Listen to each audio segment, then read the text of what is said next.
தவிர்த்து ஆண்மை தவறாமல் ஏறு போல் நடந்து கொடுமையை எதிர்த்து நின்று சரித்திரத்தை கொண்டு சாவதற்கு அஞ்சாமல் சீருவோர் சீறி செய்வதை துணிந்து செய்து சொல்வதை தெளிந்து சொல்லி வெற்றி சுருக்கிடாமல் மேற்பட பேசி நெய்ய புடைத்து பிறந்தனை போற்றாமல் புதியன விரும்பி பெருதினம் பெருது கேட்டு மானம் போற்றி ரௌத்திரம் பழகி வீரியம் பெருக்கி வெடிப்புற பேசி வையத்தலைமை கொண்டு தமிழுக்காவும் வாழ்ந்தானே ஒருவன்.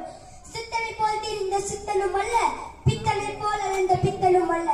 ஆனால் தமிழ் பித்து பிடித்த சித்தன்.